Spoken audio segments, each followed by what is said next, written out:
Par une nuit d'hiver glaciale, un père célibataire, épuisé après 2 services consécutifs, fut réveillé en sursaut par la sonnerie insistante de la porte. À sa grande surprise, une femme âgée, trempée et grelottante, se tenait sur le seuil, perdue alors qu'elle cherchait la maison de sa fille. Bien qu'il craignît les ennuis, il la fit entrer et lui offrit un abri chaleureux. Ce qu'il ignorait, c'est que sa fille était une riche PDG, et que sa vie et celle de sa petite-fille étaient sur le point de changer à jamais. Le vent d'hiver hurlait dans les rues étroites de la banlieue de Lyon, emportant des flocons de neige qui dansaient comme des fantômes sous les lampadaires vacillants. À l'intérieur de l'appartement 2B de l'immeuble en briques usées de l'avenue Jean Jaurès, Marc Lemoine était affalé sur son matelas une place, un bras pendant sur le côté, où il s'était finalement effondré après son double service au bistrot et son travail, de nuit comme agent de sécurité. L'horloge numérique sur sa table de chevet affichait un rouge strident. 2h17 du matin. Ding dong, ding dong. Le cri aigu de la sonnette déchira le silence comme un couteau dans une toile, tirant Marc de son sommeil épuisé. Ses yeux s'ouvrirent brusquement, ses pupilles se dilatant dans l'obscurité tandis que son cœur martelait sa cage thoracique. Personne ne sonnait aux portes à cette heure-ci, à moins que quelque chose de terrible ne soit arrivé. Son esprit passa en revue les possibilités. La police avec de mauvaises nouvelles, des voisins en colère, ou pire, quelqu'un cherchant des ennuis avec un homme noir vivant seul avec sa fille. Ding dong, ding dong. Le son persistant retentit à nouveau, plus pressant cette fois. Marc se retourna et jeta un coup d'œil vers la petite alcôve où Zoé, 4 ans, dormait paisiblement dans son lit d'enfant, sa petite poitrine se soulevant et s'abaissant sous sa couve, Erture violette préférée. Ses boucles sombres encadrèrent son visage innocent, alors qu'elle serrait son ours en peluche usé, complètement inconsciente de l'intrusion qui avait brisé leur nuit tranquille. Marc bascula ses jambes sur le côté du lit, ses pieds nus touchant le lino froid. Le frisson lui remonta le long de la colonne vertébrale, alors qu'il attrapait son sweat à capuche de l'Olympique lyonnais, sur la chaise à côté de son lit, et l'enfilait par-dessus son maillot de corps blanc. Ses mains tremblaient légèrement, non pas à cause du froid, mais de l'adrénaline qui parcourait ses veines. Dans ce quartier, les visiteurs inattendus à 2h du matin apportaient rarement de bonnes nouvelles. « Ding dong, mon Dieu !» murmura Marc pour lui-même, passant la main sur ses cheveux coupés courts. Il traversa le petit salon sur la pointe des pieds, contournant avec précaution les jouets et les livres de coloriage de Zoé, éparpillés sur le tapis. L'appartement semblait plus petit dans l'obscurité, les murs paraissant se refermer sur lui alors qu'il s'approchait de la porte d'entrée. À travers le judas, Marc vit une scène qui lui coupa le souffle. Une femme âgée blanche se tenait sur son paillasson, ses cheveux argentés en désordre et humides à cause de la neige qui tombait. Elle portait une fine chemise de nuit à fleurs sous un vieux manteau d'hiver qui pendait ouvert, révélant sa silhouette frêle, grelottant violemment dans l'air glacial de décembre. Ses mains usées serraient un petit sac à main noir contre sa poitrine, alors qu'elle se balançait sur ses pieds de manière instable. Marc sentit son estomac se nouer. Ce n'était pas ce à quoi il s'attendait. Pas une menace, mais quelque chose de bien plus compliqué. La femme avait l'air perdue, confuse, vulnérable. Ses yeux bleu pâle fixèrent sa porte d'un air absent, comme si elle ne se souvenait plus très bien pourquoi. Elle était là. Ding dong, ding dong. Elle appuya de nouveau sur la sonnette d'un doigt tremblant, ses lèvres bougeant en silence comme si elle avait une conversation avec quelqu'un qu'elle seule pouvait voir. Marc observait à travers le judas, son esprit tournant à plein régime. Chaque instinct lui criait d'être prudent. Il était un père célibataire noir dans un quartier difficile. Et inviter une inconnue blanche et confuse chez lui à 2h du matin pouvait entraîner des malentendus qui pourraient détruire sa vie. L'aide sociale à l'enfance pourrait être alertée, la police pourrait débarquer. Mais, que Dieu lui vienne en aide, il ne pouvait pas la laisser dehors à geler. La main de Marc plana au-dessus du verrou, sa mâchoire serrée. Il pensa à sa fille qui dormait profondément à quelques mètres de là, aux responsabilités qui pesaient sur ses épaules chaque jour. Un faux pas, un malentendu, et sa vie si soigneusement construite aurait s'effondrer en un instant. Pourtant, quand il regarda de nouveau la femme, tout ce qu'il vit fut la grand-mère de quelqu'un, perdue et effrayée au milieu d'une nuit d'hiver lyonnaise. Avec une profonde inspiration qui ressemblait à une reddition, Marc tourna lentement le verrou et ouvrit la porte. L'air glacial s'engouffra dans son appartement, emportant avec lui une odeur de neige et de désespoir. « Madame !» La voix de Marc sortit plus rauque qu'il ne l'avait voulu, épaisse de sommeil et d'incertitude. « Madame, est-ce que ça va ?» La vieille femme leva les yeux vers lui, ses yeux semblant faire la mise au point puis la perdre, comme un appareil photo peinant à trouver sa cible. Ses lèvres étaient bleuies par le froid, et quand elle parla, sa voix était à peine plus qu'un murmure. « Thomas, » dit-elle en penchant la tête sur le côté comme un oiseau confus. « Thomas, pourquoi ne me laisses-tu pas entrer? J'attends ici depuis si longtemps, et il fait si froid, mon chéri. Je veux juste rentrer à la maison. » Marc sentit son cœur se fissurer un peu devant la vulnérabilité de sa voix. Elle le prenait pour quelqu'un d'autre, quelqu'un en qui elle avait confiance, quelqu'un qu'elle aimait. La confusion dans ses yeux parlait de quelque chose de plus profond qu'une simple désorientation. Cette femme était perdue de plus d'une manière. « Madame, je crois que vous vous êtes trompée de maison, » dit Marc doucement, sortant légèrement malgré le froid qui mordait ses bras nus. « Je ne suis pas Thomas. Vous cherchez quelqu'un en particulier? Je peux peut-être vous aider à le trouver. » La femme cligna lentement des yeux, son front se plissant alors qu'elle étudiait son visage. Pendant un instant, la clarté sembla vaciller dans ses yeux, comme la flamme d'une bougie dans le vent. « Je ne sais pas, » murmura-t-elle, sa voix se brisant. « Je ne sais pas où je suis. Je devais... Oh, il y avait un endroit où je devais aller, mais je ne m'en souviens plus. » Elle s'interrompit, regardant la rue inconnue comme si elle la voyait pour la première fois. Marc sentit sa dernière résistance s'effondrer. Quel que soit le danger que cela pouvait entraîner, quelles que soient les complications qui pourraient survenir, il ne pouvait pas laisser cette femme dans la neige. Sa propre grand-mère se retournerait dans sa tombe si elle savait qu'il avait renvoyé quelqu'un dans le besoin, peu importe la couleur de sa peau ou l'heure de la nuit. « Madame, pourquoi n'entrez-vous pas vous mettre au chaud ?» dit Marc en reculant et en ouvrant plus grand la porte. « Vous allez mourir de froid ici, et ça n'aidera personne. » Le visage de la femme s'illumina d'un soulagement et d'une gratitude qui serrèrent la poitrine de Marc. Elle avança sur des jambes mal assurées, et il lui prit doucement le coude pour la guider dans son petit salon. Sa peau était comme de la glace à travers le tissu fin de son manteau. « Merci, Thomas, » murmura-t-elle en lui tapotant le bras d'une main tremblante. « Tu es un si bon garçon. Ta mère t'a bien élevé. » Marc ferma la porte derrière eux, tournant le verrou avec un clic doux qui sembla résonner dans l'appartement silencieux. Il avait franchi une ligne maintenant, fait un choix qui ne pouvait être annulé. Quoi qu'il arrive ensuite, il devrait y faire face. Il l'installa sur le canapé, le seul meuble confortable de la pièce, et alla chercher la grosse couverture en laine que sa grand-mère lui avait tricotée. En la drapant sur ses épaules frissonnantes, il sentit une vague de tendresse inattendue. Cette femme aurait pu être sa propre grand-mère, perdue et seule. La responsabilité de sa sécurité pesait maintenant sur lui, aussi lourde que la fatigue qui tirait sur ses paupières. Les premiers pâles rayons du soleil de décembre se glissèrent à travers les rideaux fins de l'appartement de Marc, projetant de longues ombres sur le salon exigu, où la vieille femme dormait, recroquevillée sous sa couverture la plus épaisse sur le canapé en tissu usé. Sa respiration était douce et régulière, et pour la première fois depuis son apparition à sa porte, son visage semblait paisible. L'alarme de son téléphone vibra avec insistance à 6h45, et Marc la fit taire rapidement, ses articulations protestant alors qu'il se levait de la chaise inconfortable. Il avait l'impression que quelqu'un avait fait des nœuds dans son cou, et le bas de son dos lui faisait mal à cause de sa position de sommeil bizarre. Marc se déplaça silencieusement vers la petite kitchenette, ses pieds nus faisant de légers bruits de pas sur le lino. Il devait être au magasin de pièces automobiles à 8h pour son service du matin, puis se précipiter de l'autre côté de la ville jusqu'au bistrot-métro pour le coup de feu du déjeuner. La routine était épuisante, mais les 2 emplois suffisaient à peine à mettre de la nourriture sur la table et à payer le loyer.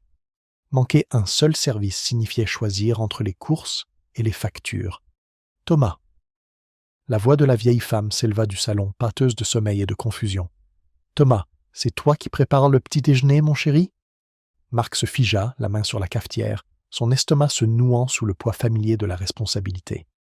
Il se tourna pour voir la femme assise sur le canapé, ses cheveux argentés dressés en épis, et ses yeux bleu pâle scrutant les environs inconnus avec une perplexité croissante. « Bonjour, madame, » dit Marc doucement, s'approchant du salon à pas prudents.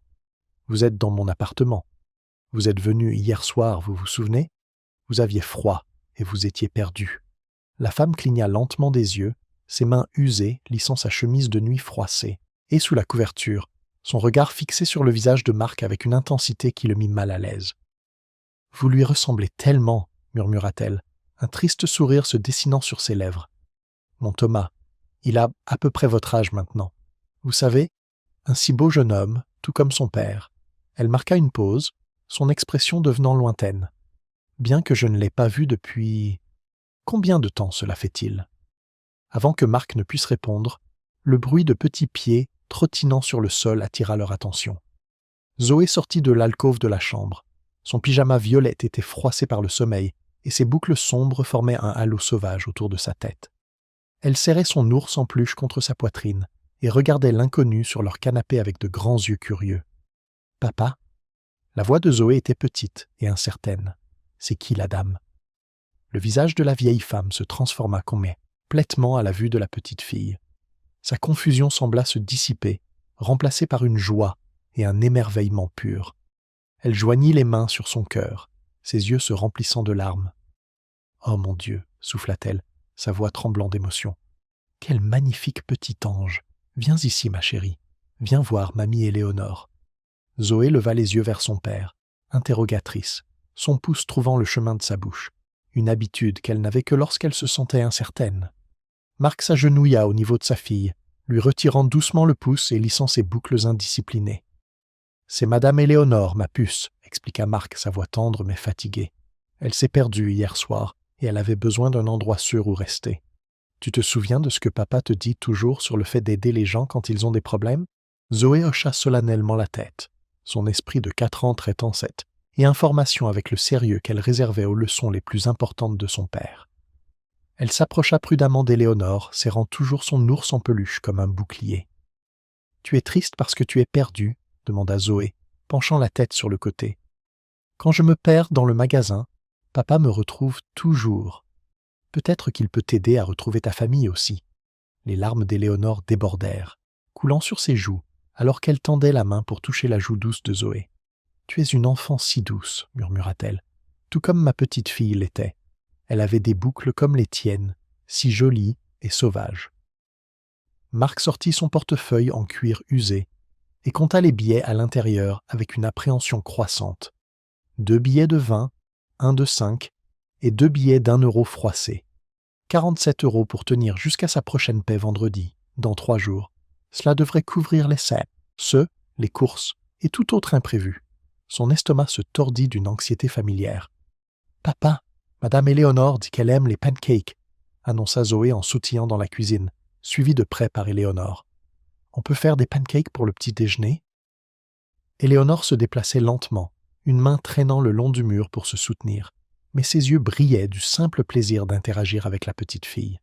Elle portait le peignoir de rechange de Marc par-dessus sa chemise de nuit, et malgré sa confusion, il y avait quelque chose de digne dans sa façon de se tenir.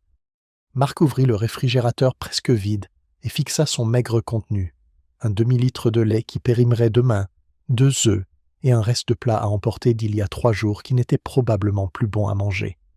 La préparation pour pancakes dans le placard nécessiterait des ingrédients qu'il n'avait pas. Et si on allait plutôt prendre le pet ? « Le déjeuner dehors ?» dit Marc, forçant une gaieté dans sa voix pour le bien de sa fille. « On peut aller au bistrot où papa travaille. Tu aimes leurs pancakes aux pépites de chocolat, tu te souviens ?» Zoé frappa dans ses mains avec excitation, et Éléonore sourit chaleureusement à la suggestion. Aucune des deux ne comprenait ce que cette décision lui coûtait. Pas seulement l'argent qu'il n'avait pas, mais aussi le service qu'il devrait travailler plus tard avec Éléonore et Zoé à sa charge, espérant que son manager comprendrait la situation impossible dans laquelle il se trouvait. Il sentait le poids de chaque décision, chaque euro dépensé, comme une brique de plus sur un mur déjà chancelant. Pourtant, en regardant le visage rayonnant de sa fille, il savait qu'il ferait n'importe quoi pour préserver cette innocence, même si cela signifiait s'enfoncer un peu plus dans ses propres difficultés. Le bistrot-métro bourdonnait du chaos famille, lié du coup de feu du déjeuner.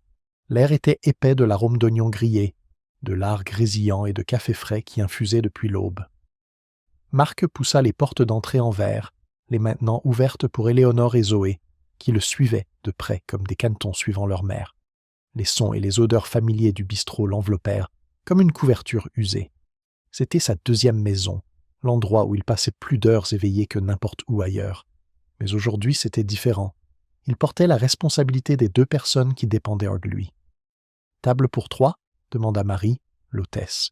Ses sourcils dessinés au crayon se haussant de surprise en voyant Marc accompagner pendant sa journée de travail. Elle attrapa 3 menus de la pile, son chewing-gum claquant bruyamment, alors qu'elle regardait avec une curiosité évidente la femme âgée et blanche et la petite fille noire. En fait, Marie, elles vont s'asseoir à la banquette 7 pendant que je fais mon service, dit Marc en désignant du menton la banquette du coin qui offrait la meilleure vue sur la cuisine et la caisse. Je m'occuperai d'elle moi-même. Éléonore traversa lentement le bistrot, sa main traînant sur le dos des banquettes pour se soutenir, tandis que Zoé sautillait devant, les yeux écarquillés d'excitation d'être sur le lieu de travail de son papa. La vieille femme se glissa avec précaution sur le siège en vinyle usé, lissant la jupe empruntée que Marc avait trouvée dans un sac de vêtements, destiné à être donné. Malgré la tenue dépareillée, elle se tenait avec une dignité tranquille, le dos droit et les mains jointes sur ses genoux. « C'est ici que tu travailles, papa ?» Zoé grimpa sur la banquette en face d'Éléonore, s'agenouillant sur le siège pour pouvoir voir par-dessus la table. « Ça sent super bon ici, comme quand tu rentres à la maison et que TV, élément senteur le steak frites. » Marc sentit sa poitrine se serrer d'un mélange de fierté et de gêne. Cet endroit représentait à la fois sa détermination à subvenir aux besoins de sa fille et la dure réalité que 2 emplois suffisaient à peine à les maintenir à flot. Il disparut dans la salle de pause des employés et en ressortit quelques instants plus tard vêtu de son uniforme. Un polo bordeaux avec bistrot métro, brodé en fil jaune, et un pantalon noir lavé si souvent qu'il était devenu gris anthracite. « D'accord, mesdames, » dit Marc en se glissant sur la banquette à côté de Zoé et en étalant les menus sur la table. « Qu'est-ce qui vous ferait plaisir pour le déjeuner ?» Éléonore étudia le menu plastifié avec une concentration intense, ses doigts traçant les mots comme si elle lisait une langue étrangère. De temps en temps, son visage s'illuminait de reconnaissance, et elle pointait un plat avec un enthousiasme enfantin. « Oh, des pancakes aux pépites de chocolat !» dit-elle, sa voix chaude de souvenir. « J'en faisais à ma fille quand elle était petite. » Catherine les adorait avec un supplément de sirop d'érable complètement noyé dedans. Elle s'interrompit, le front plissé comme si elle essayait d'attraper une pensée qui ne cessait de lui échapper. « Elle habite par ici, vous savez. C'est pour ça que je suis venu à Lyon, pour rendre visite à Catherine. Mais je n'arrive pas à me souvenir de son adresse. » Marc sentit une lueur d'espoir percer son inquiétude. Si Éléonore avait de la famille dans la région, peut-être que cette situation pourrait être résolue sans impliquer les autorités ou les services sociaux. Peut-être qu'il pourrait aider à les réunir sans attirer une attention non désirée sur sa propre situation. « Et vous vous souvenez du nom de famille de Catherine ?» demanda Marc doucement. « Ou de l'endroit où elle travaille? On pourrait peut-être vous aider à la retrouver. » Les yeux d'Éléonore devinrent distants, fixant au-delà du bistrot animé comme si elle cherchait dans le brouillard. « Dubois, Catherine Dubois. Elle a réussi, ma fille. Ça a toujours été l'intelligente.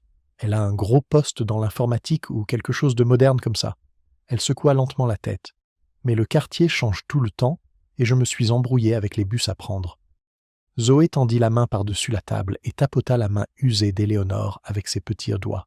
« C'est pas grave, madame Éléonore.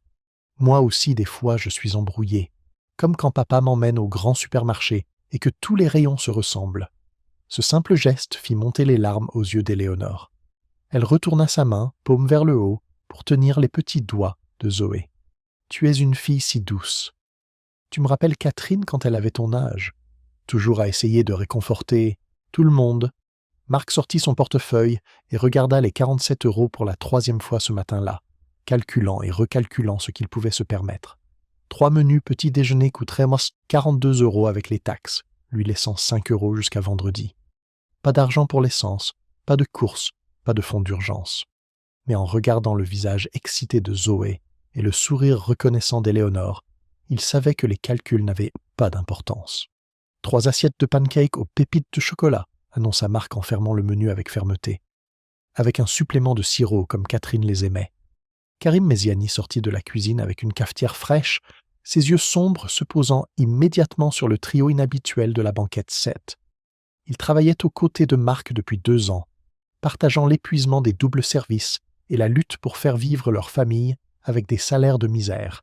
La question dans son expression était évidente avant même qu'ils ne s'approchent de leur table.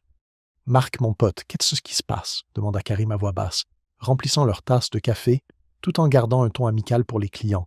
« Tu n'es pas venu ce matin et maintenant tu es là avec ta famille ?»« C'est une longue histoire, frérot, » répondit Marc à voix basse, se levant pour accompagner Karim vers la machine à café où il pourrait te parler plus discrètement. La dame s'est perdue cette nuit. Elle a débarqué chez moi, confuse. Elle a de la famille quelque part en ville, mais tant que je ne peux pas les retrouver, je ne la laisserai pas à la rue. » L'expression de Karim passa de la curiosité à la compréhension, puis à l'inquiétude. Il avait grandi dans des quartiers où aider des étrangers pouvait être dangereux, où les bonnes intentions menaient parfois à de mauvaises conséquences. Mais il connaissait aussi le caractère. De Marc avait vu comment il se sacrifiait pour Zoé, faisait des services supplémentaires pour des collègues et avec des enfants malades, ne se plaignait jamais des tables les plus difficiles ou des heures les plus longues. « T'es sûr de ton coup, mon frère ?» demanda Karim en jetant un coup d'œil à la banquette, où Éléonore apprenait à Zoé à plier sa serviette en forme d'animaux. « Je veux dire, je comprends que tu veuilles aider, mais tu as tes propres problèmes à gérer. » « Je ne pouvais pas la laisser dehors, Karim. C'est la grand-mère de quelqu'un. » Marc regarda Zoé taper dans ses mains, ravi du signe en serviette d'Éléonore. Toutes deux riaient, comme si elles se connaissaient depuis des années au lieu de quelques heures. « Et puis, Zoé n'a jamais eu de grand-mère. Regarde-la. Elle est plus heureuse que je ne l'ai vue depuis des mois. » Quand Marc retourna à la table avec leur repas, la transformation était remarquable. Éléonore avait peigné ses cheveux argentés avec ses doigts et semblait plus alerte, plus présente. Elle coupait les pancakes de Zoé en bouchées parfaites, tout en lui racontant des histoires sur une petite fille nommée Catherine, qui volait des pépites de chocolat supplémentaires dans la pâte. « Ce sont les meilleurs pancakes du monde, » déclara Zoé, le menton couvert de sirop d'érable, alors qu'elle souriait aux deux adultes. « Madame Éléonore, tu viendras prendre le petit déjeuner avec nous demain aussi ?» Le visage d'Éléonore rayonnait de joie simple, alors qu'elle essuyait le sirop du visage de Zoé avec une serviette. « J'adorerais, ma chérie. Mais je suppose que je devrais d'abord appeler Catherine. Elle doit s'inquiéter pour sa vieille mère qui se promène dans la ville. » Marc fit glisser ses 47 € sur la table pour payer l'addition, regardant son dernier argent disparaître avec un mélange d'anxiété et d'une étrange paix. La foule du déjeuner ne montrait aucun signe de ralentissement, et chaque commande terminée signifiait quelques euros de plus en pourboire dont il avait désespérément besoin pour tenir jusqu'à vendredi. La petite télévision montée dans le coin de la cuisine diffusait son programme habituel de l'après-midi, des feuilletons, des jeux télévisés et des informations locales qui servirent de bruit de fond au chaos organisé du service de restauration. Marc prêtait rarement attention à l'écran, trop concentré à faire suivre les commandes et à éviter les critiques acerbes de Danny, le chef cuisinier, qui traitait la cuisine comme son royaume personnel. « Marc, faut que ça aille plus vite sur ces frites », aboya Danny depuis son poste au grill principal, la sueur perlant sur son front sous sa casquette de baseball tachée de graisse. « La table 9 attend depuis 15 minutes, il commence à se plaindre. »« Ça arrive tout de suite, » répondit Marc, secouant un ouf, au panier de pommes de terre surgelées dans l'huile bouillante. Il jeta un coup d'œil par le passe-plat de la cuisine vers la banquette 7, où Éléonore montrait à Zoé comment faire des ombres chinoises, sur le mur, avec la lumière du soleil de l'après-midi qui filtrait par les fenêtres. La vue du rire ravi de sa fille apaisa momentanément le nœud d'anxiété qui se resserrait dans sa poitrine depuis le matin. Le volume de la télévision augmenta soudainement, alors que les informations locales passaient à un bulletin spécial. Le ton sérieux du présentateur trancha le bruit de la cuisine comme un couteau dans le beurre. La police de Lyon demande l'aide du public pour localiser Éléonore Dubois, une femme de 75 ans, portée disparue hier soir de la résidence de sa fille à Écully, annonça le présentateur avec une inquiétude professionnelle. Madame Dubois souffre d'un début de démence sénile et a été vue pour la dernière fois portant une chemise, ceux de nuit à fleurs et un manteau d'hiver bleu foncé. Sa famille est extrêmement inquiète pour son bien-être, surtout compte tenu des températures glaciales actuelles. La photo à l'écran montrait Éléonore exactement telle qu'elle était maintenant, assise à la banquette 7 et coupant soigneusement les pancakes restants de Zoé en triangle parfait. Marc sentit ses mains se mettre à trembler alors que le journaliste continuait, avec des détails sur la disparition d'Éléonore, son état mental confus et la recherche désespérée qui durait depuis près de 24 heures. Toute personne ayant des informations sur l'endroit où se trouve Madame Dubois est priée de contacter immédiatement la police de Lyon au numéro qui s'affiche à l'écran, conclut le présentateur. La famille offre une récompense substantielle pour son retour en toute sécurité. Marc fixa le numéro de téléphone qui clignotait au bas de l'écran de télévision. Son esprit tourbille, aunant d'implications qu'il n'avait pas envisagées. Éléonore n'était pas seulement perdue, elle était une personne disparue. Sa famille la cherchait, déposant probablement des signalements et organisant des battues. Chaque instant qu'il retardait son retour pouvait être perçu comme quelque chose de plus sinistre qu'une simple gentillesse. Karim apparut à ses côtés, suivant le regard de Marc vers l'écran de télévision, avec une compréhension croissante. « Mon Dieu !» murmura-t-il à voix basse. « C'est elle, n'est-ce pas? La dame avec ta fille. »« Je dois utiliser ton téléphone, » dit Marc d'urgence, enlevant son tablier et le jetant sur le comptoir de préparation. Ses mains tâtonnèrent avec les liens, ses doigts soudain maladroits à cause de l'adrénaline et de la panique. « Je dois appeler ce numéro tout de suite. » Karim lui tendit son téléphone portable sans poser de questions, regardant Marc composer le numéro de la police avec des dés, wagged, tremblant. Le téléphone sonna 1 fois, 2 fois, 3 fois, avant de basculer sur une messagerie vocale automatisée, lui demandant de laisser des informations détaillées sur son signalement. Marc raccrocha immédiatement et réessaya, obtenant le même résultat. « Pas de réponse, » dit Marc, la voix tendue par la frustration. Il essaya le numéro une 3e fois, puis une 4e. Chaque tentative se terminait par le même message informatisé. Bon sang, comment peuvent-ils ne pas répondre alors qu'ils demandent pas de l'aide pour la retrouver? Par le passe-plat, Marc pouvait voir Éléonore tenir les petites mains de Zoé sur la table. Toutes deux gloussaient à une blague partagée. Aucune d'elles n'avait la moindre idée que leur après-midi paisible était sur le point d'être brisé par la dure réalité de la situation impossible de Marc. « Écoute, frérot, » dit Karim à voix basse, se rapprochant pour que les autres membres du personnel de cuisine ne puissent pas entendre. « Peut-être que tu devrais juste l'emmener toi-même. L'adresse était aux infos. Écully. Sa famille doit devenir folle d'inquiétude. » Marc sentit son estomac se serrer en réalisant que Karim avait raison. Attendre que la police rappelle pouvait prendre des heures, et chaque minute qui passait compliquait sa situation. Il devait ramener Éléonore à la maison immédiatement, avant que quiconque puisse remettre en question ses motivations ou son retard de 24 heures à signaler sa présence. « J'ai besoin que tu me prêtes de l'argent pour un taxi, » dit Marc, les mots sortant précipitamment. « 25, peut-être 30 euros. Je te rembourserai vendredi quand je recevrai ma paie. Je te le promets. » L'expression de Karim devint soucieuse en comprenant ce que Marc demandait. 30 euros représentaient seule la moitié des pourboires d'une journée pour l'un ou l'autre, de l'argent dont Karim avait probablement besoin pour les dépenses de sa propre famille. Mais il plongea la main dans sa poche sans hésiter, sortant une liasse de billets froissés et comptant 25 euros. « T'es sûr de ça, mec ?» demanda Karim, pressant l'argent dans la paume de Marc. « Peut-être que tu devrais juste appeler la police, les laisser gérer. Ça pourrait mal tourner pour toi. Tu sais, un homme noir qui garde une vieille dame blanche disparue pendant la nuit. Je ne peux pas laisser Zoé ici toute seule, mais je ne peux pas l'emmener avec moi non plus, » dit Marc, son esprit élaborant la logistique de sa situation impossible. « Pourrais-tu la surveiller pendant quelques heures, juste le temps que je revienne après avoir déposé Éléonore ?» Karim jeta un coup d'œil vers la salle à manger où Zoé coloriette maintenant sur des serviettes en papier, sous la supervision grand-maternelle d'Éléonore. La demande le mettait clairement mal à l'aise. Surveiller l'enfant de quelqu'un d'autre, dans un service était beaucoup demandé, même à un ami. « Marc, si quelque chose tourne mal, » commença Karim, puis s'interrompit en voyant le désespoir dans les yeux de Marc. « D'accord, frérot. D'accord. Mais tu as intérêt à revenir avant que Danny ne remarque que tu es parti, ou on est tous les deux dans le pétrin. » Marc serra l'épaule de Karim avec une gratitude sincère, sentant le poids de l'amitié et de la confiance qui transcendaient la langue et les différences culturelles.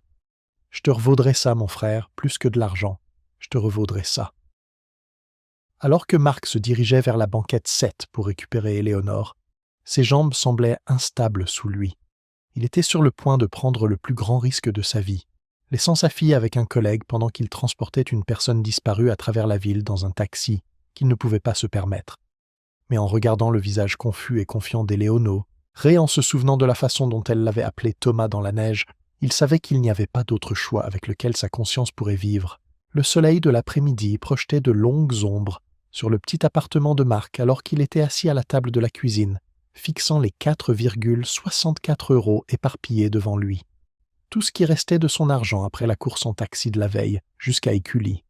Son service au bistrot avait été gênant et tendu après son retour, trouvant Danny furieux de son absence inexpliquée, et Marc savait que son emploi ne tenait qu'à un fil plus fin que du papier de soie. Zoé jouait tranquillement sur le sol du salon, construisant des tours élaborées avec ses blocs tout en fredonnant une mélodie qu'Éléonore lui avait apprise pendant leur bref moment ensemble. Le léger coup frappé à la porte d'entrée fit se nouer l'estomac de Marc d'une anxiété familière.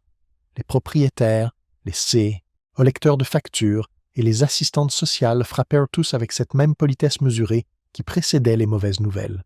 Il s'approcha prudemment de la porte, jetant un coup d'œil par le Judas pour voir 2 silhouettes dans le couloir, l'une familière, l'autre complètement inattendue.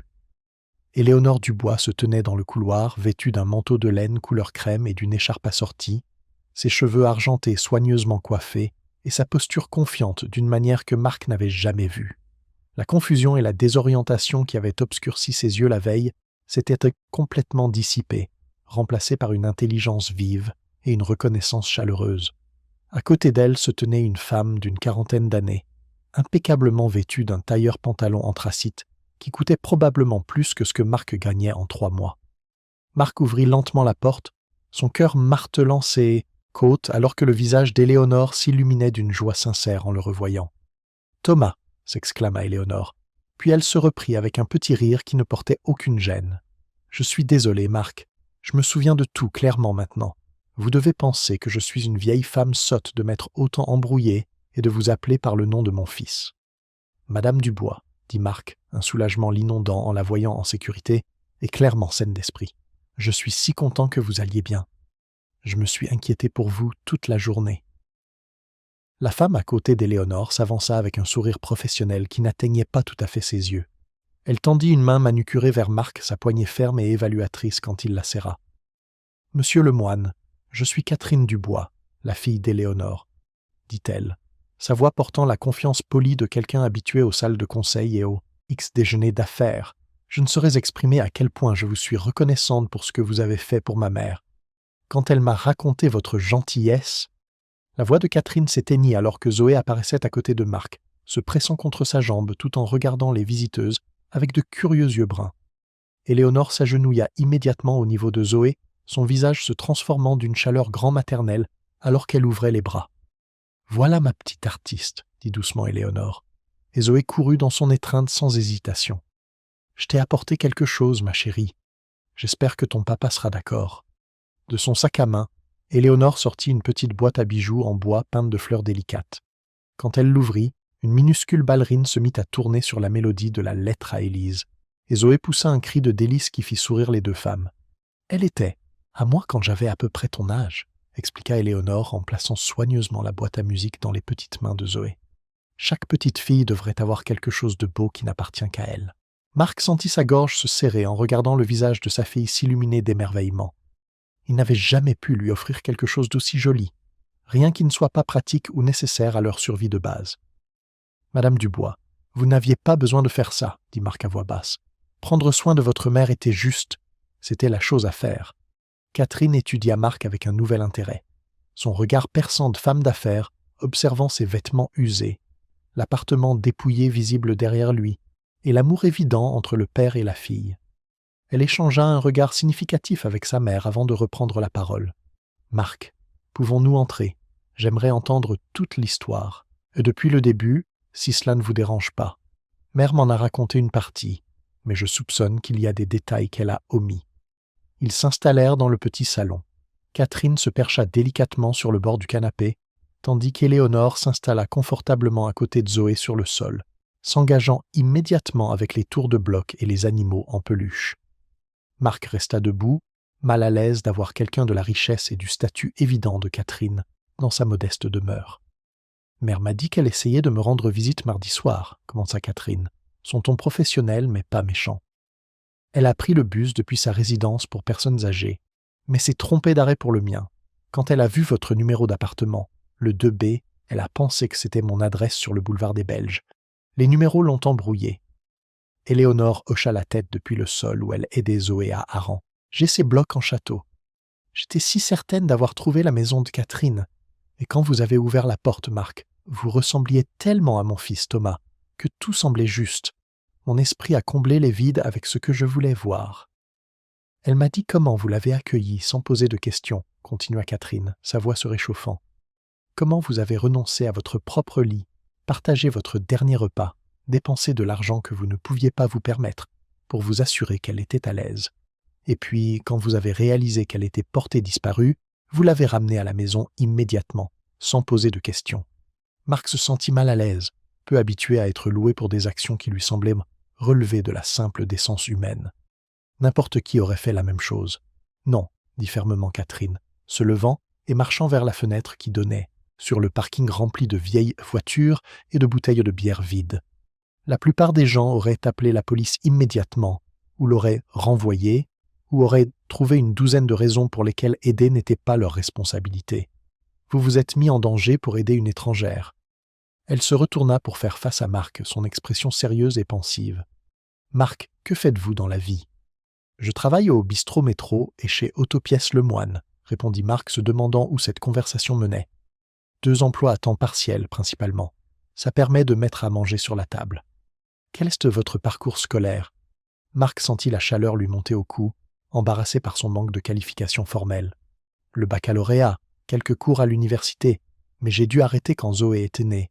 Sa mère, eh bien, nous ne sommes que Zoé et moi depuis qu'elle a 6 mois. » Catherine hocha la tête d'un air pensif, puis sortit une carte de visite de sa mallette.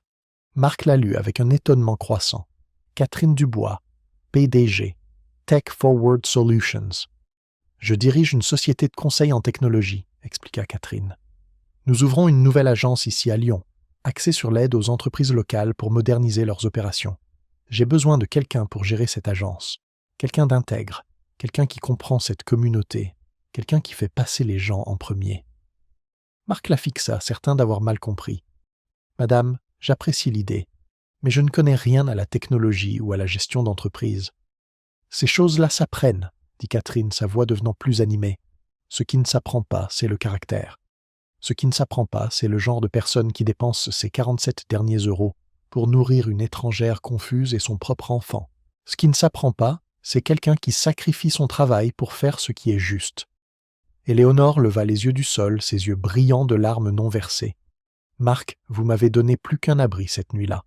Vous m'avez donné de la dignité. Vous m'avez traité comme de la famille, alors que vous aviez toutes les raisons d'être méfiant ou effrayé. » Catherine sortit un dossier de sa mallette et le posa sur la table basse. Le salaire de départ est de 55 000 euros par an, brut, avec une mutuelle complète et des possibilités d'avancement. Il y a un programme de formation, du mentorat, tout ce dont vous auriez besoin pour réussir. Tout ce que j'ai besoin de savoir, c'est si vous êtes intéressé. Marc sentit la pièce tourner autour de lui. Les chiffres refusaient de prendre sens dans sa tête. 55 000 euros, c'était plus que ce qu'il avait gagné au cours des 2 dernières années combinées. C'était le fonds d'études de Zoé, la sécurité, un avenir qu'il n'avait jamais osé imaginer. « Pourquoi ?» murmura-t-il, sa voix à peine audible au-dessus des joyeux babillages de Zoé, alors qu'elle et Éléonore construisaient leur château de blocs. « Pourquoi feriez-vous cela pour moi ?» L'attitude professionnelle de Catherine s'adoucit complètement, révélant la fille qui avait passé 24 heures terrifiée à l'idée que sa mère soit morte dans une congère lyonnaise. Parce que lorsque ma mère était perdue et vulnérable, vous n'avez pas vu un fardeau ou un problème à résoudre. Vous avez vu quelqu'un qui avait besoin d'aide et vous l'avez aidé. Dans un monde où les gens passent à côté les uns des autres en situation de crise, vous vous êtes arrêté, vous vous êtes soucié. C'est le genre de personne que je veux pour représenter mon entreprise. 6 mois plus tard, Marc se tenait dans le bureau étincelant de l'agence lyonnaise de Tech Forward Solutions, portant un costume qui lui allait vraiment et examinant les rapports de l'équipe qu'il supervisait désormais. Par la fenêtre de son bureau, il pouvait voir la cour de récréation de la nouvelle école de Zoé, où elle apprenait le violon et l'anglais et se faisait des amis avec des enfants dont les parents ne comptaient pas leurs centimes au supermarché. Éléonore venait leur rendre visite tous les dimanches, apportant des biscuits aux fêtes maison et des histoires qui faisaient rire Zoé aux éclats. Elle était devenue la grand-mère que Zoé n'avait jamais connue, et Zoé était devenue la petite fille qu'Éléonore chérissait. Marc les regardait souvent ensemble, se remémorant cette nuit de décembre enneigée où la sonnette d'une inconnue avait tout changé. Parfois, Marc réfléchissait en terminant ses rapports et en se préparant à aller chercher Zoé à son programme périscolaire. Les plus petits actes de gentillesse créaient les plus grands miracles. Il avait appris qu'aider les autres ne consistait pas à savoir ce que l'on pouvait se permettre de donner. Il s'agissait de ce que l'on ne pouvait pas se permettre de ne pas donner. Et en offrant un abri à Éléonore pour une nuit, il avait en quelque sorte trouvé un abri pour lui-même et sa fille, qui durerait toute une vie. La neige de l'hiver avait fondu pour laisser place au printemps, mais la chaleur qui avait commencé avec une sonnette à minuit continuait de grandir, prouvant que parfois, les interruptions les plus inattendues deviennent les cadeaux les plus précieux de tous.